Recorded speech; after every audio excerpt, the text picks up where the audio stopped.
이번 주제는요, 후보 부인 집요하게 공격하는 여당, 이런 주제로 말씀을 드리겠습니다. 윤석열 국민의힘 대선 후보, 이분의 부인이 김건희 씨죠. 근데 김건희 씨가 지금 도이치모터스 뭐 주가 조작 사건 여기에 연루됐다고 해서 검찰 수사 대상이 되지 않습니까?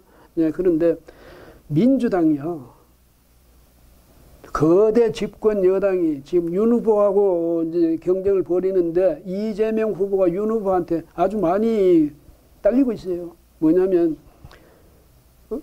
이 한국 갤럽 여론조사를 보니까, 오늘 발표된 걸 보니까 윤 후보가 34%, 이재명 후보가 27% 이렇게 나왔어요. 7%포인트 차지요.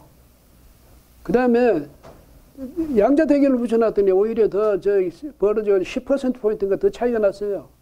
이런 식으로 한국 갤럽은 그동안에 계속 보면 이재명 후보가 앞서는 걸로 돼 있고 윤 후보가 계속 뒤처지는 걸로 돼 있었는데 지난 한 2주 사이에 이게 이른바 골든 크로스가 돼가지고 지금 그런 식으로 오히려 격차가 더 크게 벌어졌거든요.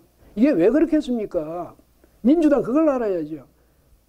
답지 않게, 집권 여당답지 않게, 쪼잔하게 남을 그냥 핥히고 뜯고 상처내고 이렇게 해서 이기겠다. 그럼 반사 이익을 받겠다. 그런 식의 선거운동을 하면 판판이 이렇게 되는 겁니다. 그 다음에 무슨 뭐 부인이 이제 외출하러 나갔는데 수행원들 여러 명 데려가면서 그 중에 하나를 다스베이다 같이 아주 온몸을 검정으로, 검정 일색으로 해가지고 뭐 망토도 검정, 여기 마스크도 검정, 거기다 모자도 검정 이래가지고 다스베이다 이미지를 가진 그런 사람을 앞으로 내세워가지고 기자들이 그 사람을 김혜경 여사로 착각하도록 만들어가지고 기자들 골탕 먹일 일이죠. 그런 장깨나 쓰고 이러니까 되겠습니까? 그런데 그러면서 상대방 후보의 그 부인에 대해서 집요하게 그럽니다. 이 사실은 주가 조작 도이치모터스 이 사건은 2009년부터 2011년 사이에 있었던 일이라는 것 아닙니까? 윤 후보가 김건희 씨하고 결혼한 것은 2012년이죠. 근데 이 사람들 논리는 2012년에 결혼한 이후에 윤 검사가 자신의 부인을 비호해가지고 수사를 방해하고 그랬다는 것 아닙니까? 그러면서 이제 그걸 캐내가지고 지금 이 날이면 날마다 김건희를 공격하고 이러거든. 그 다음 지금요, 이거는 뭐 그래도 이제 어쨌든 이권 당사자가 김건희 씨니까 그렇고 윤석열 총장이 공수처에 입건된 것만 해도 내 건 아닙니까? 거기다 이렇게 김건희 씨나 또 장모 이렇게 가족까지 하면 전부 8건이 조사받거나 수사받거나 이러고 있다는 것 아닙니까? 아주 진을 빼려는 거죠. 진을 빼려는 거. 그러니까 제가 생각할 때는요, 국가의 검찰권, 공수처도 마찬가지, 이 수사권, 이걸 총동원해가지고 경쟁 상대인 야당 후보를 이렇게 몰아붙여가지고 아주 진을 빼는 거, 이거는요, 횡포입니다. 권력의 횡포예요. 이런 횡포가 있을 수 없죠. 문재인 대통령이 여기서 무슨 말을 해야 됩니다. 도대체 의도가 뭔지, 아니면 정부는 여기서 정말 무관한지, 왜 이런 일이 이렇게 일어나고 있는지에 대해서 말해야죠.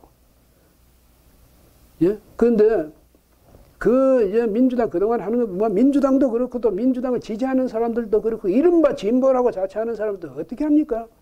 옛날부터 그랬어요. 이 사람 특히 그림 가지고 상대방을 모욕 주고 조롱하는 데는 아주 일가견이 있어요. 박근혜 전 대통령에 대해서 어떻게 했습니까? 그 그림을 외국의 그 명작 그림에다가 박근혜 얼굴 붙여가지고 나체 사진을 뭐 실은다든지 뭐 또 희한한 무슨 그 출산 사진 이상한 거 실어가지고 아주 그런 식으로 해가지고 모욕을 주고 그랬죠. 그러니까 이 사람들 이게 예술이랍니다. 그게 예술 맞습니까? 모르겠습니다. 하기야 요즘 모든 행위는 다 예술이라고 그러면 예술이 되는 거예요. 그러면 모든 행위가 다 예술이면 예술인에 대해서 또 예술 행위에 대해서 특별히 법적인 보호를 해줘야 필요가 없잖아요. 그런데 문제가 생기면 왜 예술 행위에 대해서 핍박을 가하냐 또 이렇게 몰아붙이거든. 이번에도 저 전번에 보니까 무슨 그 건물 담벼락에다가 그 외벽에다가 말이죠 무슨 줄리 뭐 이래가지고 붙여놨잖아요. 근데 이번에 또 붙이니까 그 하다못해 그 건물주가 그걸 덮었다지 않습니까?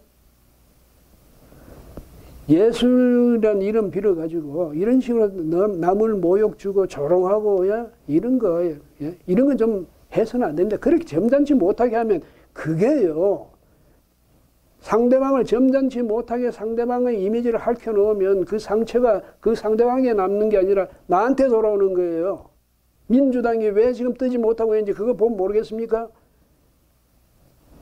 정당별 여론조사 결과도 보니까 이 갤럽 여론조사 결과 보니까 정당 그 지지도도 말이 뒤바뀌어가지고 민주당이 이 국민의힘보다 10% 포인트 떨어져 있다는 것 아닙니까? 왜 이유가 이런지 그걸 생각해야죠. 그래서 다른 건 몰라도 이 앞으로 대한민국의 5년 동안 경영해 나갈 사람을 뽑는 선거입니다. 그 어느 정도의 그 영향력을 갖고 있냐면 대한민국의 운명을 좌지우지할 수 있는 그런 엄청나게 중요한 자리에 앉힐 사람을 결정하는 그 과정이 선거예요. 대선. 그걸 하는 그 선거를 하면서 서로 경쟁하는 양 당사자가 정말 멋있게 말이죠.